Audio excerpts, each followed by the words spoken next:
ஐயா, தண்ணீர் கலங்கும் போது என்னை குளத்தில் இறக்கிவிட ஆளே இல்லை ஐயா. நான் கிட்ட நெருங்கும் போது மத்தவங்க எனக்கு முன்னாடி இறங்கிடுறாங்க. இந்த குளம் தேவையில்லை,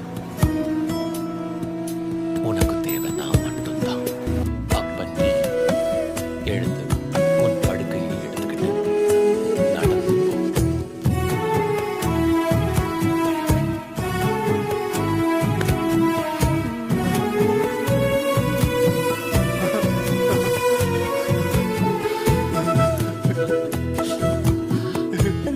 நான் ஒருக்கப்பட்டு கிடந்து என்ன ஒட்டி சேர்க்க நீங்க வந்ததை நான் மறக்கலையும். என் கண்ணீரை நீங்க தொடச்சு விட்டதை நான் மறக்கலையும். உண்மையான அதிப்பேன் அழகே, என்னை மன்னிக்க வந்த அழகே.